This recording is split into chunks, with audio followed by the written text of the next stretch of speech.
Newscast. Newscast from the BBC.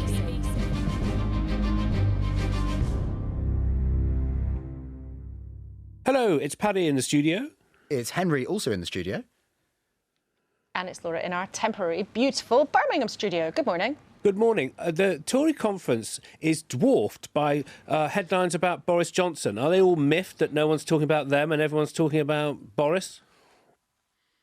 Well, it hasn't actually really got going yet. So I do think that from today, and we had, Robert Jenrick and Kemi Badenoch sort of trying to be nice to each other this morning here in the studio. I do think by the end of today, there's going to be much more focus on the different candidates and what they're saying. Some of the very interesting things that Kemi Badenoch has been saying this morning, for good or for ill. And I kind of think once they get into the next few hours and the meat of the contest between all four of them, that they will get more attention. It's a funny thing, though, isn't it? It's not that bitter.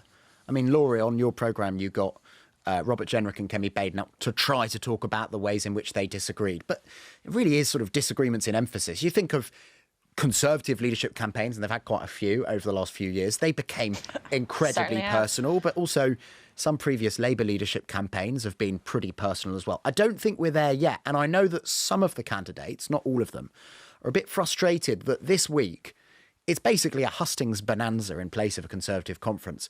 But they're almost always speaking one after the other. There still aren't really those gloves-off moments where you'll have them standing on stage together, competing to do each other down in front of the Conservative Party members. Because we can all remember Rishi Sunak telling Liz Truss she was making a mistake with her growth plan, her Go for Growth plan, in the leaders' debate. No, you'll be pushing up interest rates to 7% or whatever. He predicted what would happen with interest rates.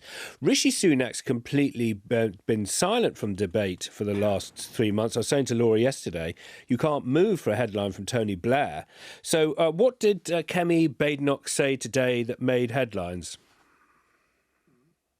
Well, her really eye-catching statement, I think, this morning that I expect will provoke a lot of conversation is about when it comes to immigration, she's essentially saying that the UK should take a dim view of accepting people from cultures which she describes as being less valid than our own.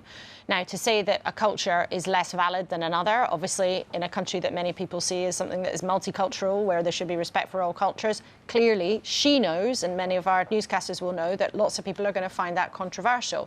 However, her point, which we asked her about clearly, is, well, what do you mean by that? Who do you mean? She talked about cultures where women were not seen as equals, and she even talked about somebody, people on the election trail already living in this country, where she knocked a door, somebody said, I'm sorry, you're going to have to talk to my husband. She used that as an example of a culture that is less valid than the Western culture that she thinks that people coming to this country should have. This kind of territory is traditionally very, very tricky and sensitive for politicians. I think she absolutely believes it. I also think from a political point of view, there's a calculation here that it is the kind of thing her campaign believes many Conservative members would like to hear and find interesting and provocative. But I think also there's a bit of an element as well that her campaign, I think they kind of know they haven't been making the running, even though that she started out as the favourite. And they think, actually, we have to get onto the territory of immigration where Robert Jenrick has been running the game so far. I think you're totally right, Laura, that Robert Jenrick's campaign has basically made the running since the Sunday after the general election when he appeared on your programme. And I think in a way that people, Conservatives who were gaming out the inevitable leadership contest in the run-up to the general election, I don't think they would have expected Robert Jenrick to dominate. I think people in the know saw that he was a strong candidate, but they didn't expect him to dominate. But he really has. The last 2.5 months, I mean, he has been the one who has an argument and has therefore been able to sort of make the running in the leadership contest. Kemi Badenoch, who would have been seen as the favourite in early July, certainly has lost some of that momentum. She's also just got fewer MPs supporting her than Robert Jenrick has. And so, I mean, that's the funny thing, isn't it, with this week? They're playing to Tory party members this week, but actually the next 2 rounds of voting are still going to be Conservative MPs. So Kemi Badenoch, in her appearance with you today, Laura, is trying to appeal to Conservative members, but in the first instance, she's trying to show Conservative MPs that if they put her through to that final stage with Conservative members, she's the one who can beat Robert Jenrick. It's actually quite a complicated dynamic. And we had this morning Penny Mordaunt, the former Defence Secretary, and also the former chair of the Tory party, Jake Berry. You know, there's a lot of formers knocking around the Tory party these days. There's a lot more formers than Penny currents, Mordaunt tried. There are. And Penny Mordaunt, who is going to take on a sort of role in trying to rebuild the party around the country, was being sort of very regally diplomatic and didn't want to say anything rude about any of the candidates, let alone the two who were sitting next to her here in the studio this morning. But Jake Berry didn't give personal criticism, but he did say very clearly, he warned the party against becoming a campaign group or a pressure group on immigration. And I don't know if you would agree, Henry, but I think there are a lot of Tory MPs who will have listened to Kemi Badenoch this morning and thought, saying that some cultures are less valid than others, I'm not sure about that. I'm not sure about the territory that leads us towards as a party. These are difficult issues. They are sensitive issues. And I know newscasters will have their own views. Do let us know, as ever. But I think some MPs will have heard that and thought, I'm not sure about going down the path into that kind of debate. There will be others, of course, who say, well, good on her, she says things that other people wouldn't dare to. But I just want to give you a flavour of a couple of viewers this morning, because people have had a really strong reaction. We've had an email from James saying, Laura, most people I know would absolutely support her view on our country and integration. But then a different email from another viewer has said, what a pair of nasty individuals they are. I hope neither of them get further in the race. So that's the response of a different viewer, Andy, to the focus on immigration from both of the candidates who are with us this morning. But crucially, Laura, I would hazard a guess that the second contributor there is not a Conservative Party member and probably is not even a potential Conservative Party supporter. But that's always the tension with these leadership elections, isn't it? Yeah, you're playing to MPs, then to party members, but with a view in 4.5 years' time to being the person who has to play to the country. And the Tory party for the last decades had to wrestle with how to deal with the right. And we were talking yesterday about UKIP and then the Brexit referendum, which David Cameron thought would see off UKIP. Now they've got reform and they've got the questions of immigration. And William Hague has posited for a long time, hasn't it, that the members shouldn't be the ones who pick the leader. There should be a rule change, because every time it goes to the members, they pick Liz Truss. Of course, worth remembering, William Hague was the Conservative leader who introduced the rule change, yes, which gave Conservative members a vote for the first time. So it's clearly his sort of political penance that this is now his view. I mean, there are lots of... Do as I say, not as I do. Right, and there are Conservative MPs, I think lots of them, who agree with William Hague privately that they should have the sole right to pick the Conservative Party leader. There are far fewer of them who are willing to say so publicly. I think another thing we might see, by the way, at this conference, I mean, I will be fascinated by what the membership looks like, and not just the membership, but a slice of Conservative Party members who are willing to come to the Conservative Party conference, because, you know, clearly this is... We're not in an era of mass political party membership in a way that we were sort of 60 years ago. But we're certainly also not in an era of political party membership at levels that they were when William Hague first gave Conservative Party members the vote in 2001. For me as a viewer and a listener, I'm not there. I know you'll probably be going up, Henry, and you'll be seeing it, is that the voters have just delivered such a massive punishment beating to the Conservative Party that there isn't even a leader's speech. Rishi Sunak's showing up like he's just delivering one speech, Laura told me, at a members' event. It's incorrigible for me that there's no Conservative leader's speech. And that's a reminder of how quickly we're living into TARDIS time since the election. Well, and also, you spoke to Conservatives maybe a month ago who would say, a bit worried that this leadership election's timetable's a bit off. You know, it's a bit odd to choose your leader 3 days after the budget, 3 days after a leader has a chance, not just in Parliament, but on BBC One, to give their economic prospectus to the country in a once-a-year opportunity. Bit odd that they're choosing the leader just days before the US presidential election. I think now that Labour have endured a few weeks of political difficulty, yes, the most serious political difficulty since Keir Starmer became Prime Minister, you've got even more Conservative MPs saying they have really messed up here by not having their new leader in place. Could you imagine, given what's happened in the Labour Party, what's happening in the government, and we'll come on to talk about that, if the new Conservative leader were announcing themselves to the public on Wednesday rather than taking part in yet another hustings a month before we finally know who they are?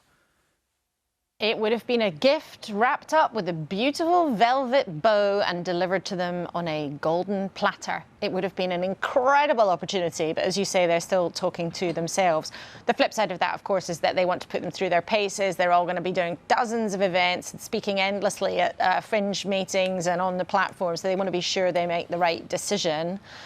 But, you know, the idea that there's lots of Tory MPs who actually haven't worked out which one's their favourite yet, is suddenly going to learn something new. Well, I don't know. But, you know, we talked about it yesterday. There is huge potential for one of them to, you know, do a Cameron and have a massive victory or have a massive disaster this week. So they either could propel themselves freshly to the front of the pack or have a complete shocker and write themselves out. So we'll see what happens in the next few days. So we'll move to what Henry's just mentioned, which is troubles for Labour, many of their own making.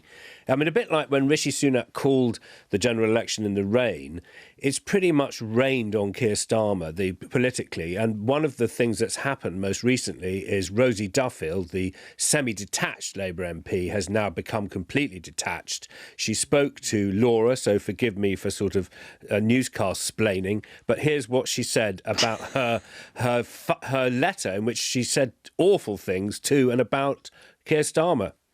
He can absolutely afford his own clothes. We all can, you know, and I've seen journalists asking him and he hasn't answered. He hasn't actually explained, and he doesn't have separate meetings with backbench MPs. So we're watching the telly the same as everyone else.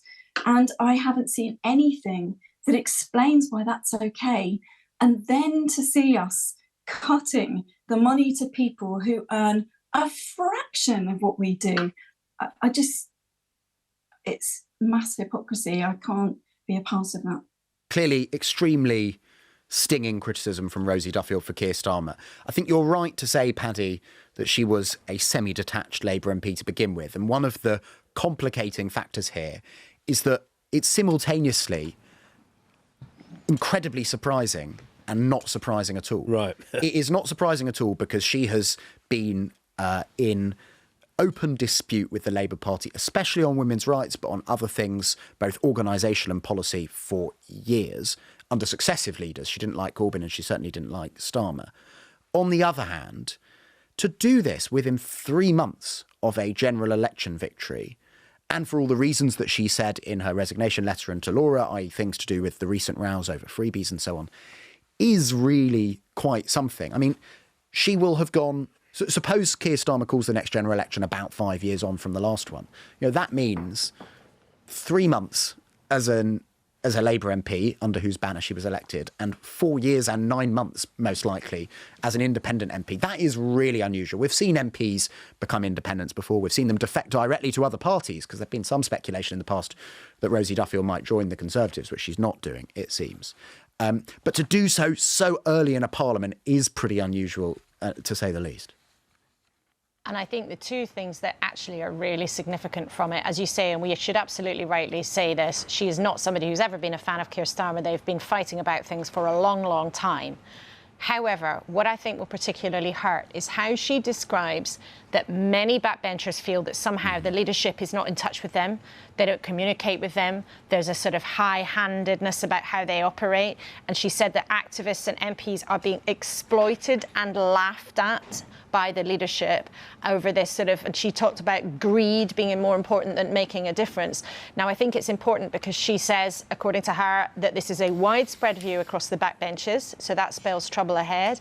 It is also an absolute gift for opposition politicians to throw back at Keir Starmer, say, look, even one of your own quit over what you've been up to.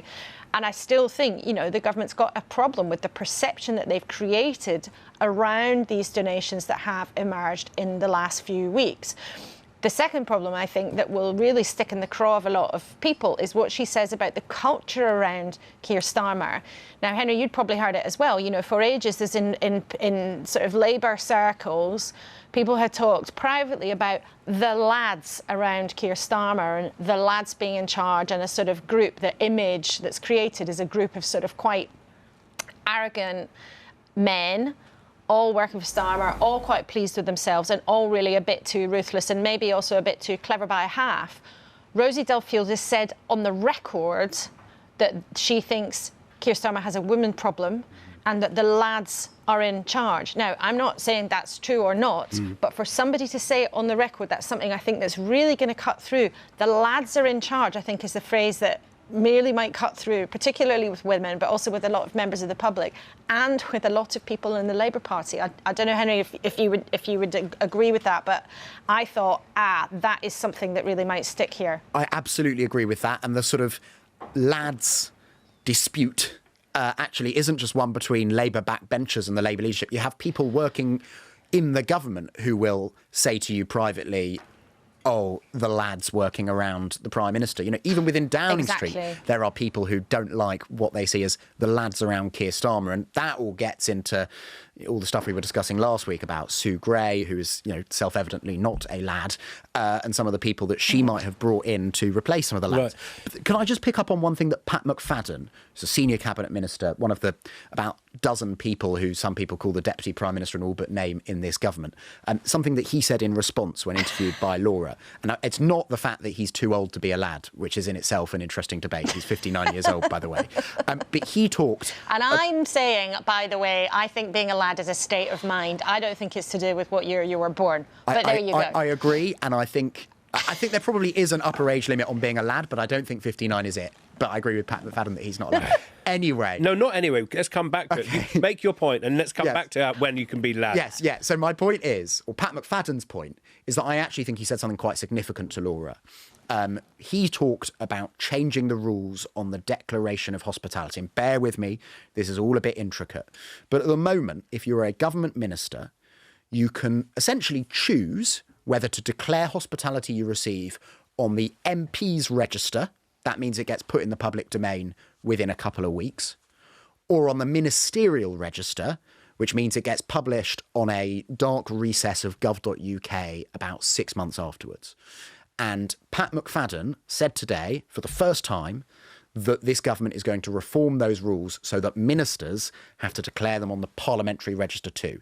He was essentially claiming that under the Conservative governments, under a change introduced by David Cameron, you'd have a shadow minister and a minister at an event, and only the shadow ministers would be declared and only they would get heat for it. Now, I know that all sounds technical. Whether it makes much of a difference, I don't know. But I do know that people in government see this as their attempt to finally acknowledge actually something has to change here, that they didn't take this freebie row seriously enough to start off with.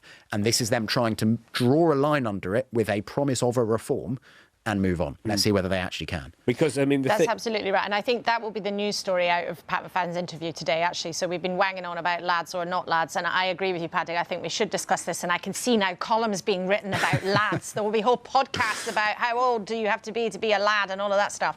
But you're right. I think that's the news story out of Pat McFadden is after more than a week, well over a week, of embarrassing revelations about donations in the past, the government is finally moving to say, oh, OK, we'll change the rules. We should also, though, tell our listeners and viewers that this rule change wouldn't have made a blind bit of difference to the donations and the tens of thousands of pounds that Labour politicians accepted and then spent on their wardrobes.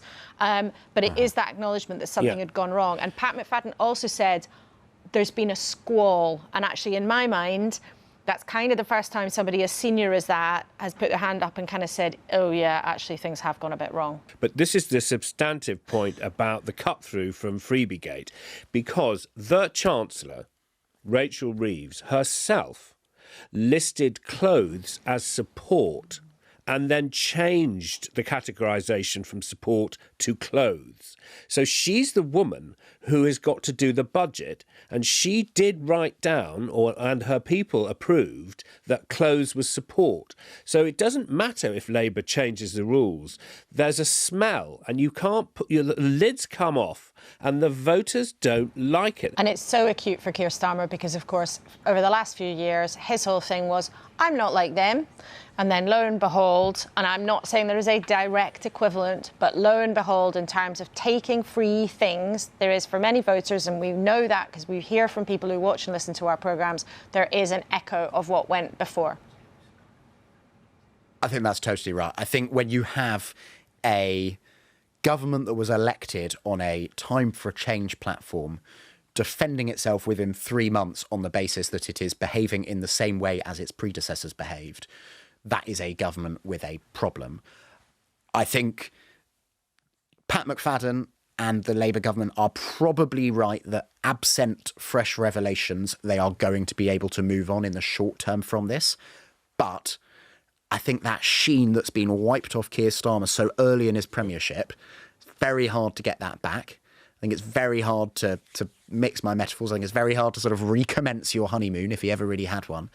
And I think that means that there's less goodwill when, as Keir Starmer and Rachel Reeves keep telling us, more tough choices are going to have to be made. That is the problem. They will do so with a much depleted reservoir of goodwill. So we look ahead to the budget on October the 30th, but also Laura has said, and you've said, Henry, this is a Prime Minister who could find he's defined by foreign policy much sooner than he thought he was going to be. And so we on Radio 4 have been delving into the history of the Middle East. And we spoke to a man, Jim Muir, in whose career there's been 10 precipices, 10 crisis crossroads. But this time, Keir Starmer went to the UN, made a speech, as, funnily enough, did the Americans, saying ceasefire, diplomacy. And we now know that the Israeli Prime Minister, Benjamin Netanyahu, authorised the final strike on the Hezbollah leader from New York. So America and Britain have been completely ignored by the Israeli Prime Minister. Laura, did you address this today? Yes, we had Tom Fletcher, who was the former ambassador to Lebanon from the UK, who also worked for 3 different prime ministers in Number 10. So he's been around the place. So we asked Tom to explain why this was such a kind of big and dangerous moment, and also to tell us a bit about Hassan Nasrallah, who was assassinated in that Israeli strike. And he told us, actually, even when he was working in Lebanon, that Hassan Nasrallah could have taken him out. He could have taken me out any time he wanted, and he took out many of his opponents. He exercised enormous hard power, street muscle, but also soft power. He controlled the social infrastructure in the south, was an extraordinary communicator, a sort of malign genius. And we're now waiting to see whether the hardliners in Tehran, in Tel Aviv, and elsewhere will dial this up, which would have horrific civilian consequences. I think one thing that's interesting is that for all that we're saying Keir Starmer is going to be defined by foreign policy here, he hasn't actually said anything in the last few days in public on this, nor actually has David Lammy, the Foreign Secretary. Joe Biden and Kamala Harris, the Vice President and Democrat nominee, did release statements yesterday in which they actually, for all that we're talking about them being overall, they did not express the slightest bit of, they expressed concern going forwards about escalation, but they made clear that they were pleased that Nasrallah was dead. And they said it was, some measure of justice for his many victims, small measure of justice. And I think it'll be really interesting if Keir Starmer is willing to say the same. That said, I mean, you mentioned, Paddy, your guest, who, spoke of a dozen precipices, if that's the plural, in the Middle East over the years. I would just gently ask all of us, in how many of those has the UK Prime Minister been actually relevant? I'm sure the various UK Prime Ministers in those dozen conflagrations said stuff, but it's the sort of challenge for Keir Starmer is that he's expected to commentate and expected to get Brits out safely if need be, of course. That's a very core role. But is he actually influential in 2024? I mean, we'll find out, but it's just an interesting thing to think about. As he gets sucked into doing more and more foreign policy, what will people here in the UK actually be feeling as a result? Sorry. It is. And in this situation, as well as we've seen just in the last few days, actually Western diplomats thought that they were maybe onto something with this notion of a 21-day ceasefire. And of course, in the end, Netanyahu didn't listen at all and authorised this strike for good or for ill. So there is that kind of diplomats were working hard and they were hopeful and they thought they were going to get somewhere in the UK and the US and the French, and they had back channels with the Israelis. And then in the end, Israel says, well, we're going to do what we're going to do. I would recommend, if you missed it, Paddy and I had a long chat with Frank Gardner yesterday about this, who filled us in, on lots and lots of the backstory about what's going on here. But it's an interesting question, isn't it? Prime ministers in this country very rarely get brownie points for doing anything on foreign policy, even though it can take up lots and lots of time, energy and effort for them in terms of the, the inbox of all the other gazillion things that they've got to do. And Andy in West London has written, hello Newscast, with the war in Ukraine and the conflict in the Middle East, can the world deal with another flashpoint opening up? What would happen to the West and America's ability to maintain order? Could this be the beginning of a more global conflict? A bit gloomy, I apologise. And I say, Andy, there's a great interview Laura Kuenssberg did with the head of NATO, and it boils down to this. The global order is changing. There's a new alliance in the world. We're not predicting a more global conflict. But we have heard, Laura, that the pieces on the chessboard are aligning in a different way than they were 3-5 years ago. That's right. And so I would say to Andy, as you've said much more eloquently than I'm about to, essentially, it may all be connected. And that's the thing. None of these pockets of conflagrations of conflicts are seen in isolation anymore. Henry, do you have anything to add? Shall we move to the end, promising to come back to the lads issue? And that sounds good, yeah. Yeah, shall we? So are you a lad? So, yeah, I've got to ask if you're both lads, obviously. I rule it out. I think you kind of, lads as in, you've got to kind of give it up. Unless you meet your friends from school and then you are 60, then you can probably call yourself lads. But you can't really be a lad with nudging 70, can you? I've just withdrawn. But were you ever a lad, Paddy? I mean, I've done some laddish things in the company of friends, but I don't think I would.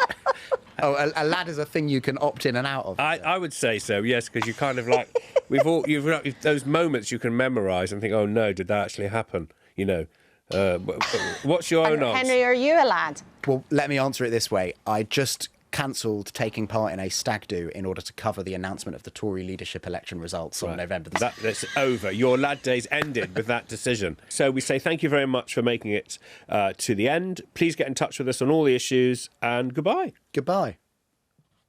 Goodbye. Newscast. Newscast from the BBC.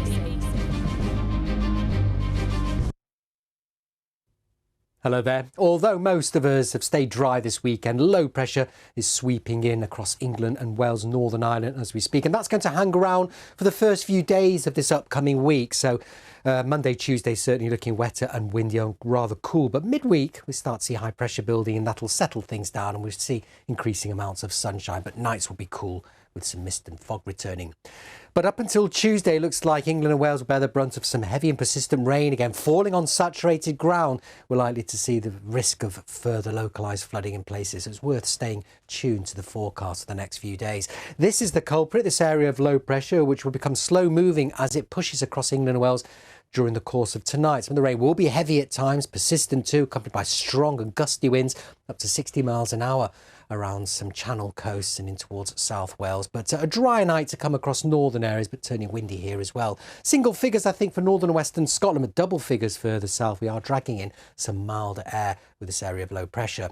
But into Monday, it looks like this low pressure system will grind to a halt across the UK as it bumps up against that area of high pressure. So it's a wet, windy start for large parts of England and Wales. The rain becoming more confined to parts of East Anglia, northern and eastern England, the North Midlands, North Wales. Anywhere in this zone could see some localised flooding, so stay tuned to the forecast. To the north, it's mainly dry, rather cloudy on the cool side, and to the south of it, it'll brighten up a bit. South Wales, southern England, and turn a bit warmer, 17 or 18 degrees, maybe one or two showers. But the rain continues across central, northern and eastern parts of England as we head through Monday night. It's still raining across eastern England and East Anglia. By the time we reach Tuesday morning, temperatures again mild in the south, but cooler further north. That area of low pressure takes its time to pull away eastward, so it'll still affect eastern England on Tuesday with strong winds, outbreaks of rain, particularly towards East Anglia and the far southeast. But high pressure's building in further north and west, so the wind's a little bit lighter here. Increasing amounts of sunshine, so it'll feel warmer, 16 or 17 degrees in the warmest spots, but still feeling quite raw further east with the strong winds and the rain. But high pressure builds in to end the new week, so it'll settle down. Some good spells of sunshine, but a return to some mist and fog overnight.